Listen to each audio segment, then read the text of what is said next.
comunidade Rama é do bem, sua família em Xerém. Se liga, se liga. Reuniões às quartas, sextas e domingos de adoração ao nosso Deus na comunidade Rama Xerém. Você é o nosso convidado, traga a família também pra comunidade Rama Xerém. Comunidade Rama Xerém, Rua José Gervásio, número 100, Beira Serra, Xerém, em Duque de Caxias, Rio de Janeiro. Telefone 21 981 54 73 42. YouTube, Facebook, Instagram, Rama Xerém. Reuniões domingo, culto da família 17 horas. Quarta, discipulado 19 horas. Sexta, intercessão 20 horas. Comunidade Rama, sua família em Xerém. Irmãos, a paz do Senhor. Pode tomar o seu assento. Eu quero primeiro externar a minha gratidão àquele que é digno de toda honra, glória e louvor para sempre. Aquele que é o motivo de estarmos aqui, maior que é o nosso Deus. Segundo meu amigo, meu irmão bem chegado, pastor Marcos Paulo, sua digníssima esposa, pastora Priscila, é sempre uma honra lhe atender, viu? Manda quem pode, obedece quem tem juízo. Eu já fui muito edificado aqui nessa noite, mas eu quero, antes de convidar você a abrir a sua Bíblia, desde bem cedo, irmãos, eu aprendi a chegar em um ambiente espiritual e fazer a leitura daquilo que o Espírito de Deus nos comunica. E eu estava sentado ali, e quando o Ministério de Louvor começou a ministrar os hinos, nós nos colocamos em pé. E por um momento eu ouvi a voz do Espírito de Deus, que bradou no meu ouvido e falou algo muito interessante. E foi direcionado à vida dessa irmã, é Letícia, né? Letícia, olhe para aqui, para o pastor Almir, por favor. Eu ouvi a voz de Deus dizendo para mim assim: você ouve o rugido de uma leoa dentro dessa moça? Eu disse, como assim? Tem coisa espiritual que só os espirituais entendem, irmãos. O Senhor disse para mim, ela é uma leoa. Ela faz parte da tribo de Gade. 1 Crônicas capítulo 12 diz que os homens que se uniram a Davi em Ziclag, eles eram da tribo de Gade, Letícia. E quando eles saíam para a guerra, o rosto deles se transformavam como leões, e eles eram ligeiros como a corça. Deus disse para mim, diga a ela que ela não sucumbiu aos ataques dos inimigos, porque há uma leoa dentro dela.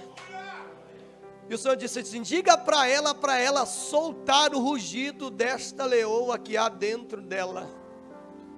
Porque Paulo vai dizer em Efésios 3:20, que Deus é poderoso para fazer abundantemente, muito mais além daquilo que pensamos ou pedimos. Minha filha, Deus te trouxe para cá para realizar algo muito grande no teu ministério e na tua vida. Deus vai cuidar da sua família. Assim diz o Senhor.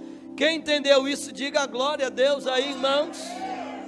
Abra sua Bíblia rapidinho, porque ao término dessa mensagem, irmãos, eu vou sair daqui muito rápido, porque eu preciso ainda dar abertura no culto lá no Parque Paulista, o último livro da Bíblia, capítulo de número 4 do livro do Apocalipse,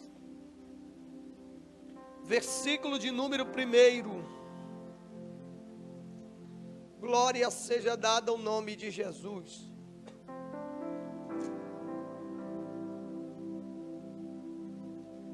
Capítulo de número 4, versículo de número 1. Eu aguardo você encontrar. O último livro da Bíblia, é bem fácil. Já está aberto aqui.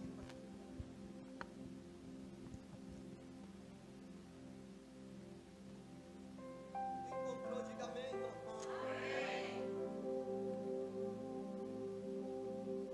O texto diz assim: Depois dessas coisas, olhei e disse, e diante de mim estava uma porta aberta. Uma porta o que, irmãos? No céu. E uma voz que eu tinha ouvido no princípio falando comigo, como trombeta, disse: suba para cá e lhe mostrarei o que deve acontecer depois dessas coisas. Imediatamente me vi tomado pelo Espírito, e diante de mim estava um trono no céu, e nele um que estava assentado. Quem diz amém? Esse foi o texto, essa é a palavra que o Espírito de Deus me confiou, pastor Marcos.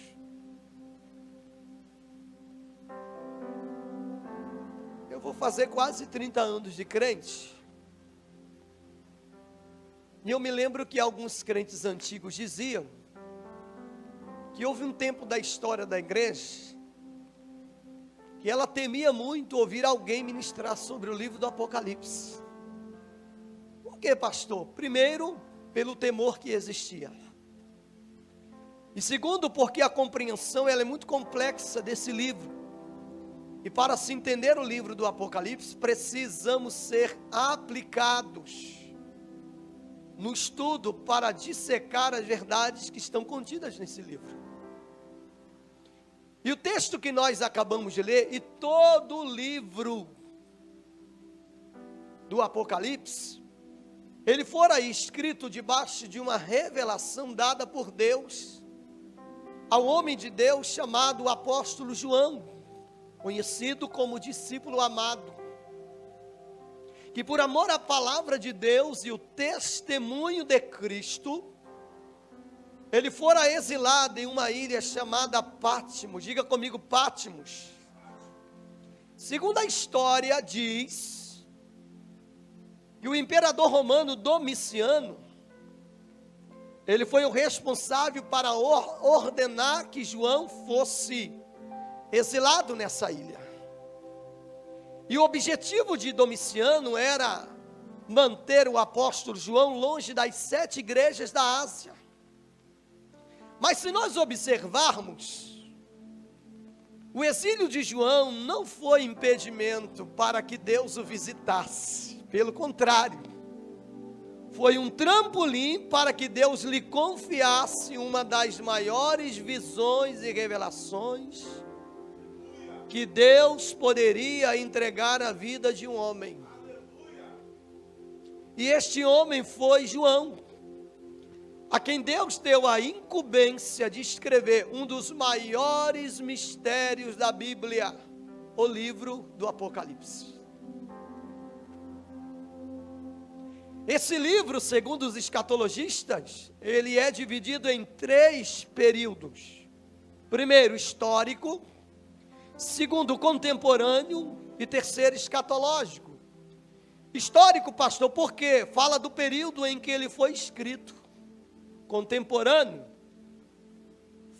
ele é considerado para os nossos dias atuais, e vive a realidade da última igreja da Ásia, a igreja de Laodiceia, uma igreja arrogante, autossuficiente, uma igreja que surgiria nesses últimos dias muito rica, que se gabaria em dizer que não tinha falta de nada, mas Jesus chamaria ela de miserável. Escatológico fala do período que está por vir. Porém, o meu intento, nesses minutos que me foi confiado aqui, não é falar sobre a divisão histórica, contemporânea e escatológica desse livro, não. Eu quero me ater ao texto que li, e de pelo menos 3 coisas que João viu nesse arrebatamento. Eu queria que você deixasse a sua Bíblia aberta. Se você fechou, abra ela e deixe aberta no capítulo 4. Observe que o texto, ele começa com a expressão, depois dessas coisas. Diga comigo, depois dessas coisas. Você me pergunta, pastor, que coisas são essas que o texto está se referindo? Essas coisas que o texto está se referindo, se referem às de Cristo, se manifestarem um corpo glorificado no capítulo 1, ao apóstolo João.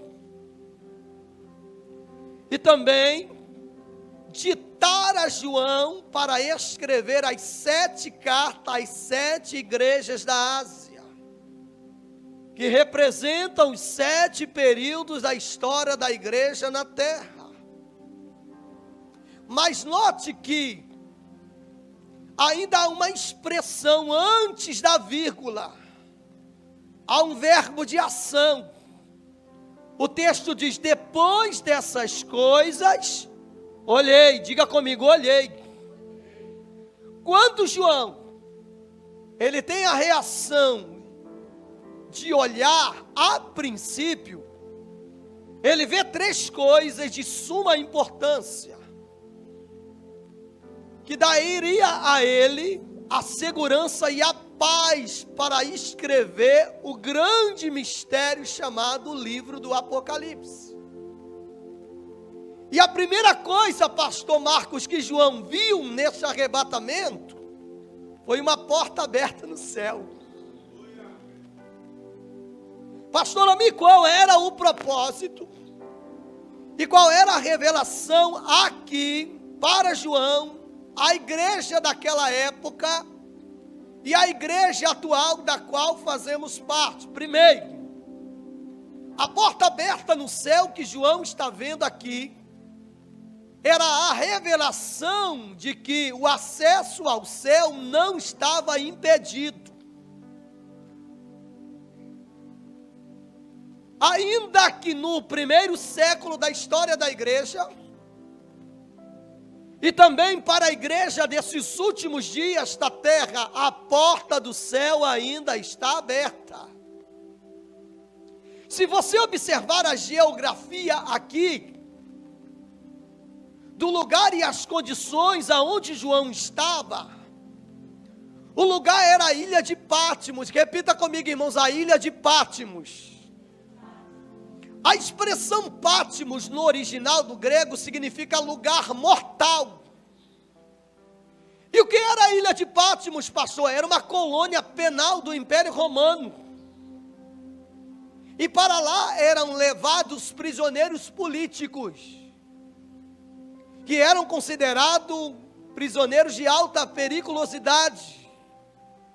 Alguém que ameaçava o Império Romano daquela época. E qual eram as condições aqui? Nessa ilha, os prisioneiros, eles perdiam totalmente os seus direitos civis e toda a possessão material que tinha. Além disso, os prisioneiros eram obrigados a trabalharem dentro dessa ilha. Esta ilha, irmãos, ela era um lugar terrivelmente difícil de acesso e muito difícil alguém fugir dela, pelo fato dela estar cercada pelo mar Egeu.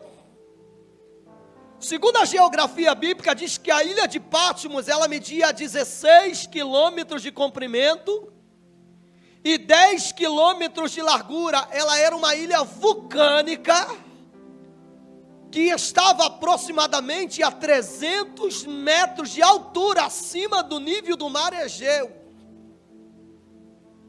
E há quem diga que ela era cercada, pastora Priscila, de feras, e que era impossível se fugir desta ilha. Numa linguagem figurada aqui, pastor Almir, que representa o exílio de João nesta ilha? Representa, irmãos, todos os os obstáculos, todos os tipos de privações e adversidades que um homem de Deus poderia viver.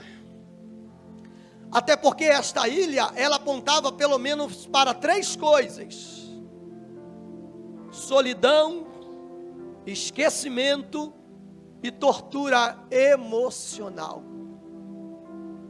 Visto qual era a posição de Domiciano, imperador de Roma, a intenção maior dele era colocar João longe do convívio da igreja da Ásia.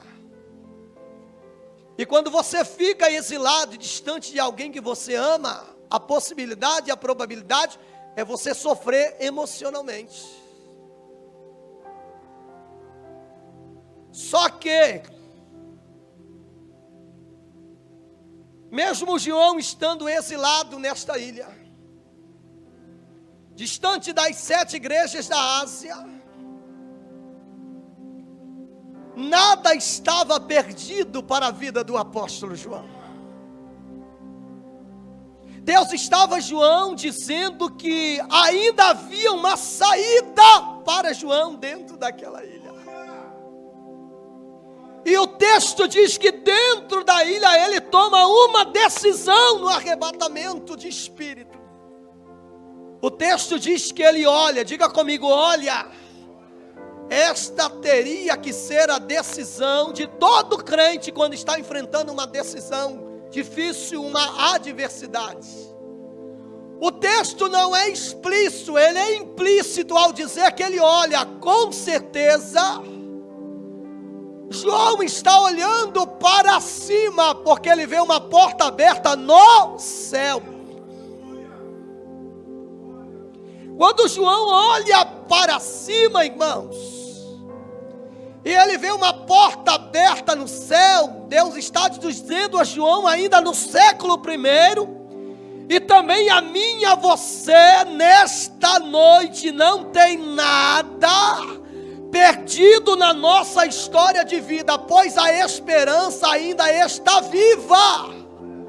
Pode alguém trancafiar a minha e a sua vida numa ilha qualquer, pegar as chaves e jogar no fundo do mar, Deus se levantará para abrir uma porta aberta no céu e dizer: ainda tenho esperança para a sua vida.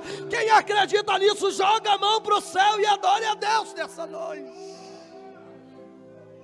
Deus amava tanto João, pastora Priscila, que ele abriu a porta no céu para que João visse. Só que na sequência da visão, além dele ver o céu aberto, a porta aberta no céu, que era a entrada da glória de Deus, o texto continua dizendo que uma voz brada e o Espírito diz assim: suba. Oh, a voz de Deus disse assim: sobe mais um pouco, João. Atravessa essa porta. Porque Deus, irmãos, o nosso Deus não é um Deus que retroage, não. O nosso Deus trabalha de forma progressiva. Deus não retrocede na minha e na sua vida espiritual, não.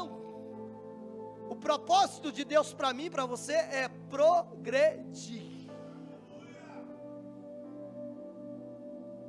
E o Espírito de Deus suba João. E o texto diz que quando ele sobe, ele ainda vê mais 2 coisas. Quantas coisas? 2 coisas. O texto diz que ele vê um trono. Diga comigo, um trono. Pastor, por que é que João vê um trono? O que representa o trono? O trono fala de 4 coisas, irmãos, importantes: autoridade, poder, honra e domínio. Muitos foram os tronos estabelecidos sobre a terra, e os mais conhecidos foram os tronos do Egito, da Babilônia, dos medos e persas, da Grécia e os tronos de Roma. Porém, nenhum desses tronos, todos esses tronos que eu citei aqui foram tronos removíveis. Foram tronos que não prevaleceram na história. Mas o trono que João está vendo é o trono de Deus. Um trono inabalável e irremovível. Que o autor da carta aos Hebreus, no capítulo 1 e no versículo de número 8, vai dizer que o trono de Deus é um trono que subsiste eternamente. Pastor, o que é um trono que subsiste eternamente? É um trono que antes que todas as coisas fossem criadas, o trono de Deus já estava estabelecido na eternidade. Você entende isso? Pode levantar a sua mão direita e dar um glória a Deus nessa noite. João vê o céu, a porta aberta, e ele olha e ele vê um trono. Só que quando ele continua com os olhos fixados naquela visão da revelação do Apocalipse, o texto diz, irmãos, que ele prossegue a visão no capítulo 4, no versículo de número 2. João, ele vê um que está sentado no trono. O trono não estava vazio. Diga comigo, o trono não estava.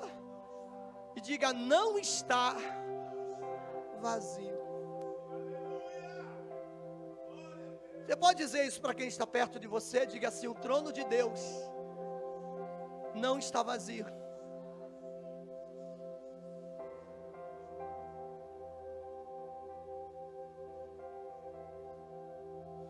A visão, Cristiane, foi tão gloriosa que o apóstolo João está vivenciando daquele que está sentado, o pastor Marco, no trono, que se percebe que João não consegue descrever Deus propriamente, mas ele descreve somente o resplendor e a sua majestade como rei. Vocês lembram do que eu disse anteriormente, que trono fala de 4 coisas: autoridade, poder, força, honra e domínio. E o que é domínio se não for controle? Se trono representa essas 4 coisas, pastor Almir, eu preciso entender que quem está sentado sobre este trono, ele exerce essas 4 funções. E era isso que Deus queria dizer a João. João, eu estou sentado no trono. Eu tenho, João, autoridade, poder, honra e controle sobre toda a história da terra. Naquele tempo do apóstolo João, de todos os reis que outrora havia passado sobre a terra, era Deus dizendo a João: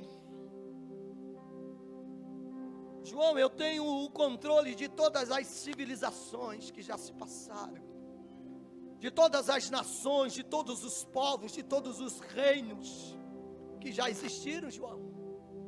E principalmente, João, sobre a vida de cada ser humano, que eu criei a minha imagem, a minha semelhança. Se existe ainda um céu, uma porta aberta no céu, um trono, e Deus está sentado nele como rei, governando o mundo dos homens, eu quero terminar essa mensagem dizendo a você, crente, que a sua e a minha vida, ela está no controle daquele que está sentado no trono. Portanto, talvez eu vim aqui nessa noite, pastor Marcos, somente para dizer: pare de sofrer antecipadamente por aquilo que ainda não aconteceu na sua vida. Pare com isso, crente. Viva cada dia, deixa o trono de Deus estabelecer os seus propósitos. Descanse o seu coração e a sua alma e lembre-se do que Deus disse à nação de Israel pela boca do profeta Isaías. Lá em Isaías 43, 13, lembra? Ainda antes que houvesse dia, eu sou. Não há ninguém que escapa das minhas mãos. Porque operando eu, quem impedirá? Deus está dizendo a alguém aqui nessa noite: descansa tua alma. Descanse a tua alma. Para com essa agitação que vai te adoecer. O Senhor está aqui.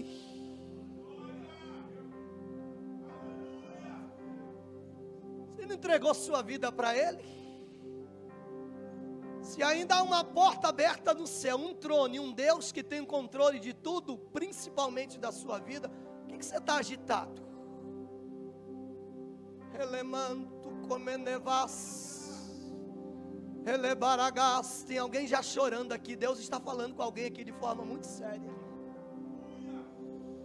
Aleluia. Você pode pegar na mão desse crente, estar do seu lado e diga assim: descansa.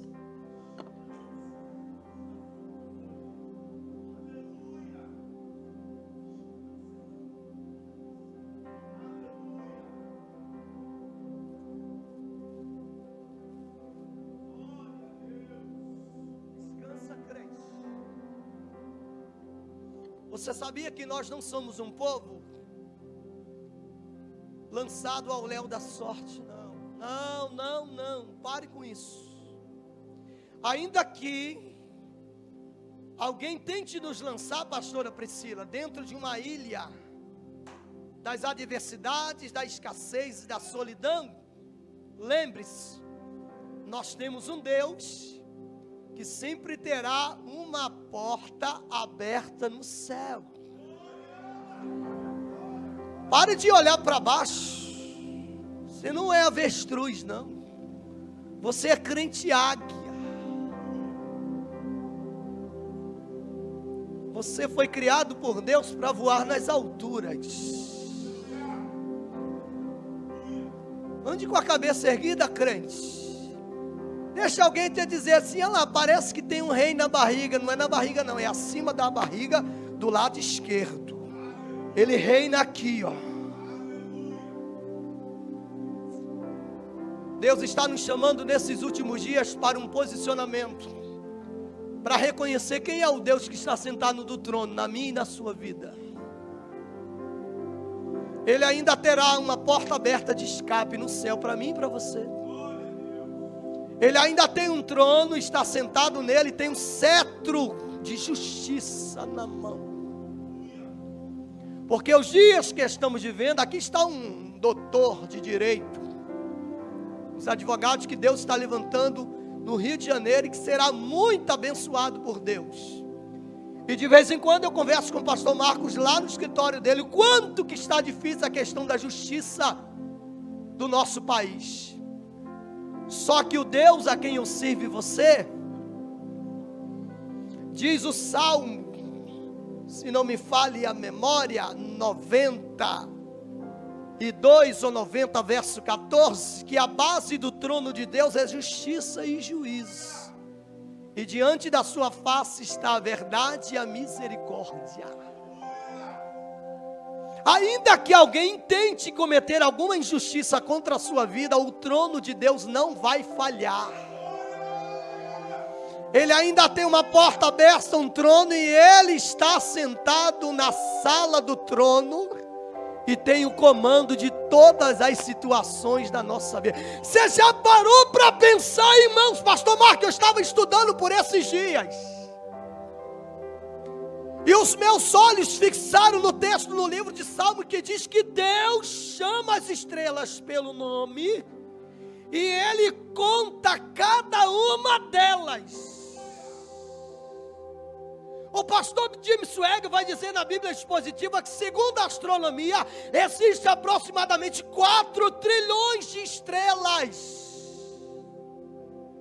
Ao censo atual, que nós já estamos chegando a 8 bilhões de seres humanos. E Deus sabe o que cada um está pensando agora, no abrir e no fechar de olhos. Ele chama 4 trilhões de estrelas pelo nome. E tu acha que Deus não pode resolver o teu problema? Fica de pé, crente.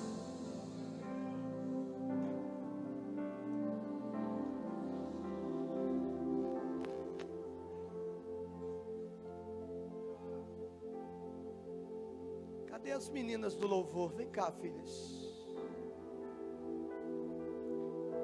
Eu quero fazer algo aqui, já está na minha hora.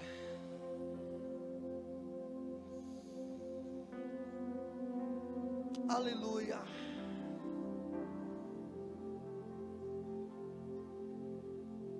Olhe para mim aqui, crente, igreja Ramá.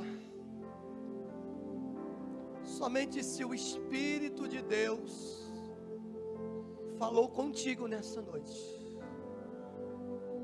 Você que por esses dias andou muito apreensivo ou apreensiva. Porque na nossa apreensão, irmãos, a gente pode, porque a natureza humana ela é muito falha. A gente pode até duvidar da manifestação e da grandeza de Deus. Mas eu vim aqui te dizer para você descansar o seu coração. Porque ainda há uma porta aberta no céu, há um trono e alguém está sentado sobre ele. E é o Deus da tua vida. E você precisa de um bálsamo de Deus para a sua alma nessa noite. Saia do seu lugar, vem aqui pertinho do pastor Almir, aqui na frente do altar. Eu quero orar pela sua vida agora. Cante um hino bonito aí, meninas. Pode começar a ministrar, que depois eu vou orar e já estou indo embora. Ministro.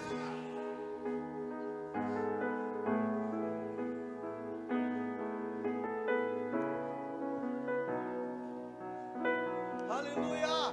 Não se turbe o vosso coração, crede em Deus e também em mim. Na casa de meu pai há muitas moradas. Se não fosse assim, eu não teria dito: vou preparar-vos um lugar. Eu virei, os levarei para mim mesmo. Vós conheceis o caminho para onde eu vou. Eu sou o caminho, a verdade e a vida. Ninguém vem ao Pai a não ser por mim. Em verdade eu vos digo, porque eu vou para o Pai. Mas aquele que crê em mim, obras maiores fará.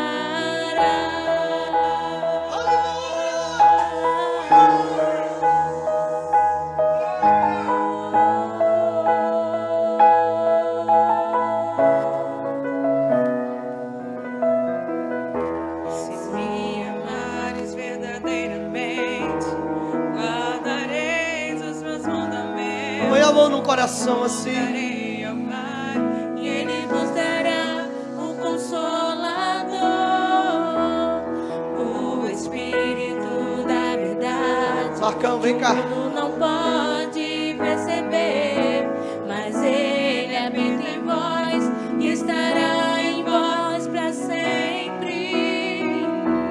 Aquele que tem os meus mandamentos e os guarda, esse é o que me ama. O Senhor está aqui. E se alguém me Alá e te homem na mão. será amado do meu Pai. Eu também o amarei e me manifestarei a Ele.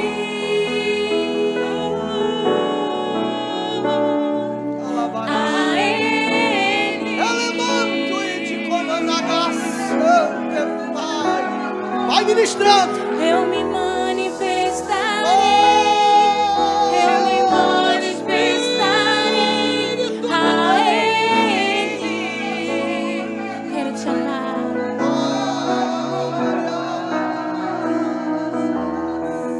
Quero te amar mais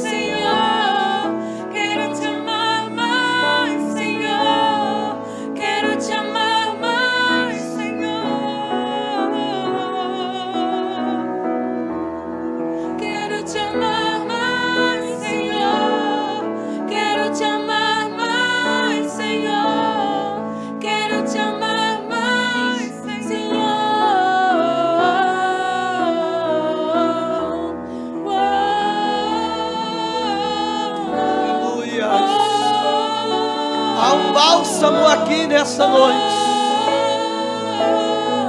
Ele está trazendo paz e refrigério ao teu coração.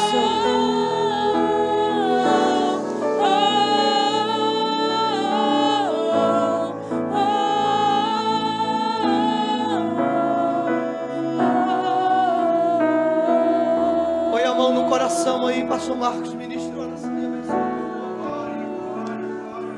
Xalabacantere barabaxere barabarabalavaço mandarabaxere barabalavas.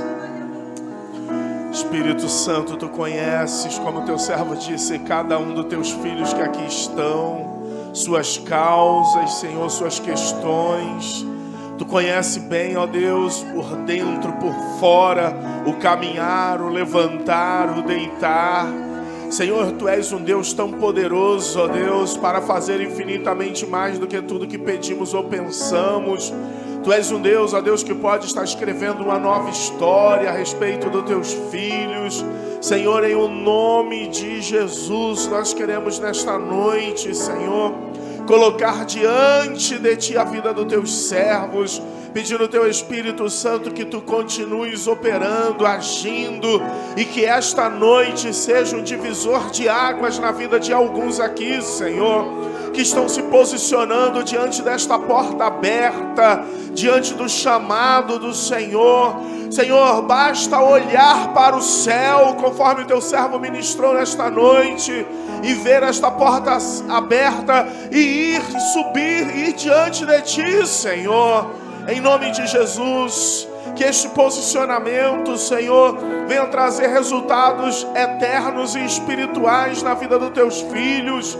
Eu creio que o Senhor, neste tempo do fim, está nos chamando para um concerto, para um tempo de nos erguermos como igreja gloriosa, sem mácula, sem ruga, para levar a Tua palavra às nações, Senhor, para levar a Tua palavra, Deus, a municípios, aos estados, a nações. Eu creio, Senhor, que aqui está a Tua igreja que foi chamada por Ti, em nome de Jesus, Senhor. Mas para isso, cuida, trata, Senhor. Ainda que alguns estejam numa ilha fechada de Patmos, ainda que alguns estejam cercados de medo, receio de feras, Senhor, em nome de Jesus, Tu és um Deus poderoso para destruir as obras do diabo, para romper com as cadeias e pôr em liberdade os cativos. Senhor, em nome de Jesus, o Senhor está nos tratando, Senhor. O Senhor está nos lapidando para Te servir com inteireza de coração. Recebe, Senhor, nesta noite a nossa oração. Recebe a vinda dos Teus filhos aqui na frente. Recebe os seus corações, seus propósitos. Senhor, em nome de Jesus, ministra sobre Teus filhos qual seja a boa, agradável e perfeita vontade Tua para cada um dos Teus filhos. Em nome de Jesus, Senhor, que essa noite nós saiamos daqui transformados, diferentes, no olhar, na visão. Senhor, que nós saiamos daqui diferentes, cheios da Tua glória. Diga isso: eu sairei cheio da Tua glória deste lugar, Senhor, cheio da Tua presença, olhando para o alto, olhando para essa porta aberta. Eu creio que o Senhor tem nos chamado, Senhor. Em nome de Jesus, recebe a vida dos Teus filhos. Vamos declarar mais uma vez. Vamos. Luz.